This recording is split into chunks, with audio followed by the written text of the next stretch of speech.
We finally done it. We finally reached the end of the original STF Macross era, and what a time it's been. We remembered love, we met the worst character of all time, the best character of all time, and we might have even found out what occupation minmay's boyfriend might have been. And it all ends here at Macross Flashback 2012. You see, when making Do You Remember Love, Kawamori and his team had originally wanted the movie to end with a flash forward to minmay reuniting with Hikaru and Misa to board the Mega Road 2, which is a plot point that was established at the end of the original series, where they were going to spread their Yakdai culture throughout the galaxy.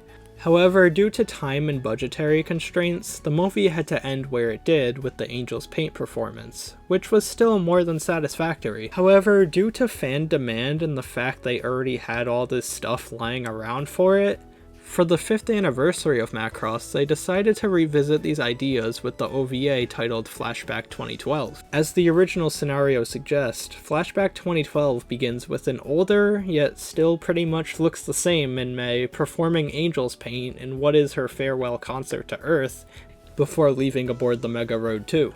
This leads us into what 90% of the OVA consists of, minmay AMVs with fucking bizarre visuals. There isn't really much to say about this, it's just supposed to be minmay reminiscing over her journey throughout the series, but I guess now is as good a time as any to talk about how fucking confusing the canon is. You see, throughout the OVA, they use clips from both the TV series and the movie. While future sequels explain that Do You Remember Love is an in-universe movie depicting the events of the war, that doesn't explain why some DYRL exclusive elements are in the main canon, such as the Zentradi designs, or even minmay's iconic song itself. Hell, Macross Delta even goes on to imply that the original SDF series was a TV drama about the war. I guess we're just supposed to accept that we'll never learn the true story about the first space war, and it's spoken about like it's some urban legend, but I'm a reviewer on the internet. I can't just accept that the creators want to leave things up to interpretation. I need everything explained to me now. What wars did Roy fight in before the original series? We'll get back to you, you piece of shit. Anyways, after like 20 minutes of just minmay AMVs with real war footage superimposed on it, is it just me, or is that a little distasteful? Like, imagine dying in the war only to have sad Hikaru pasted over you. I would probably raise out of the grave from anger, I don't know. But no, this OVA gives us the proper end to the original Macross saga. As minmay looks back upon her stage in this planet one last time, she finally reunites with Hikaru, who, oh my god, they de-animate his hair?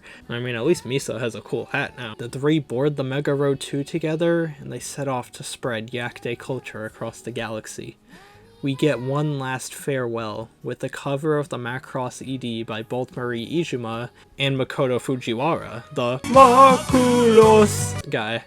Thus ending the original Macross saga and setting the stage for all the sequel series that people may or may not like. If you couldn't tell, there's not a whole lot to this OVA. It was simply one final swan song to the series, because at this point Kawamori still had no plans on ever making a Macross sequel.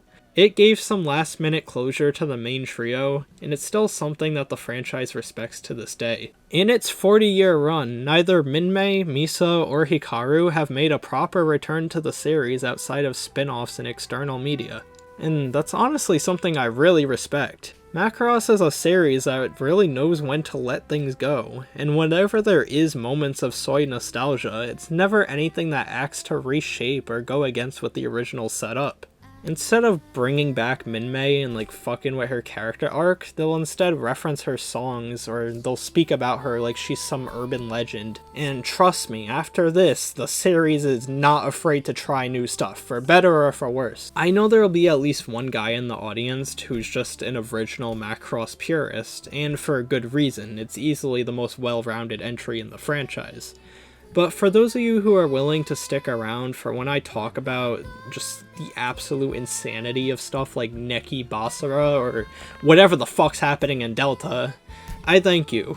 The original Macross will always have a special place in my heart, as it's what introduced me to one of my favorite franchises of all time, and even to this day I still might consider it the best entry in the franchise. I mean, I wouldn't sit here for hours and hours on end writing, editing, and screaming into a microphone about any series.